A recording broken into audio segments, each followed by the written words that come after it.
뱃살이 당뇨의 주범이라는 사실 알고 계시죠? 서울대병원 연구에서 내장지방이 많으면 지방간 위험이 2.2배나 높아진다는 충격적인 결과가 나왔습니다. 그런데 미국 연구팀이 16주 만에 복부지방을 6.3%나 줄이고 혈당까지 개선시킨 놀라운 식품을 발견했는데요. 그 식품의 정체는 뭘까요? 지금부터 그 정체를 공개하겠습니다. 안녕하세요. KK 건강입니다. 먼저 내장지방이 왜 이렇게 위험한지부터 설명드릴게요. 내장지방은 우리 몸의 장기를 둘러싸고 있는 체각 내에 쌓이는 지방입니다. 피하지방과는 완전히 다른 존재인데요. 서울대병원 연구에 따르면 내장지방이 늘수록 비알코올성 지방간 발생 위험이 2.23배까지 증가한다고 합니다. 그런데 여기서 끝이 아닙니다. 지방간 환자는 대부분 인슐린 저항성을 동반하고 있습니다. 인슐린이 제대로 작동하지 못하면 포도당이 세포로 들어가지 못하고 혈액 속에 쌓이게 되죠. 그러면 간은 이 과도한 당을 지방으로 전환해서 저장하게 됩니다. 악순환이 계속되는 거예요.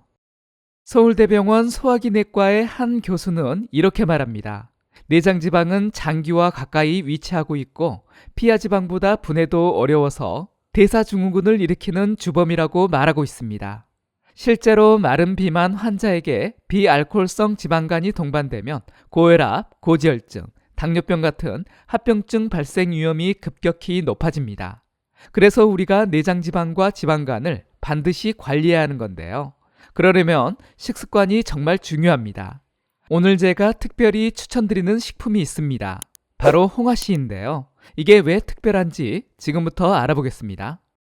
과학적 근거를 바탕으로 설명드리겠습니다. 홍화씨에는 리놀렌산이 무려 75%나 함유되어 있어요. 이 리놀렌산은 체내 지방 분해를 촉진하고 특히 복부지방을 효과적으로 감소시킵니다. 미국 오하이오 주립대학교에서 제2형 당뇨병을 가진 비만 여성들을 대상으로 16주간 임상시험을 진행했습니다. 하루 8g의 홍화씨유를 섭취한 결과 복부지방이 6.3%나 감소했습니다. 더 놀라운 건 염증 지표인 CRP가 감소하고 좋은 콜레스테롤 HDL은 증가했으며 인슐린 감수성을 개선하는 아디포넥틴도 증가했다는 겁니다. 홍화씨가 당뇨 개선에 탁월한 이유는 홍화씨에 풍부한 리놀렌산과 오메가9 지방산 같은 불포화 지방산이 인슐린 저항성을 개선합니다. 식후 혈당 상승을 완만하게 만들어 췌장 부담을 줄이고 여기에 폴리페놀과 비타민 E의 강력한 항산화 작용이 더해집니다. 췌장 베타세포를 보호하고 당뇨병성 혈관 합병증을 예방하는 거죠. 그럼 홍화씨를 어떻게 먹어야 당뇨 관리에 가장 효과적일까요? 가장 간편한 방법은 홍화씨유를 활용하는 겁니다. 하루에 한 스푼, 약 3g에서 4g 정도를 섭취하시면 됩니다. 아침에 공복 상태에서 드시거나 샐러드 드레싱을 활용하셔도 좋습니다. 홍화씨유에는 오메가6 지방산과 오메가9 지방산이 풍부한데요. 여기서 중요한 포인트가 있습니다. 건강한 지방 섭취도 균형을 맞추는 게 정말 중요한데요. 오메가6만 너무 많이 섭취하면 오히려 염증이 증가할 수 있습니다. 그래서 오메가3 지방산이 풍부한 들기름과 같이 드시는 것이 좋습니다. 들기름에는 알파-리놀렌산이라는 오메가3 지방산이 무려 60% 이상 들어있습니다. 이는 식물성 오메가3 중에서 가장 높은 수준인데요. 들기름의 오메가3는 인슐린 저항성을 낮추고 염증을 개선하는 효과가 있습니다. 드실 때는 홍화씨유와 들기름을 1:1 비율로 섞어서 드시는 겁니다. 각각 반 스푼씩 하루에 총 1스푼 정도를 드시면 됩니다. 이렇게 하면 오메가6와 오메가3의 균형이 이상적으로 맞춰집니다. 그리고 이 둘을 같이 먹으면 시너지 효과도 생기는데요. 홍화씨유는 나쁜 콜레스테롤을 낮추고 좋은 콜레스테롤은 높이며 들기름은 중성지방을 감소시킵니다. 홍화씨유의 리놀렌산은 복부지방을, 들기름의 알파-리놀렌산은 지방 연소를 촉진해서 체지방 감소 효과가 배가 됩니다. 실제로 최근 연구에서 오메가3 지방산이 제2형 당뇨병 환자의 대혈관 합병증 위험을 10%, 미세혈관 합병증을 11% 낮춘다는 결과가 나왔습니다. 언제 먹느냐도 중요하죠. 강력히 추천드리는 시간은 식사 전입니다. 아침, 점심, 저녁, 식사하기 15분에서 30분 전에 드시는 것인데요. 식전에 먹게 되면 위 배출 시간이 느려져서 탄수화물 흡수가 천천히 일어나 혈당 스파이크를 막아줍니다.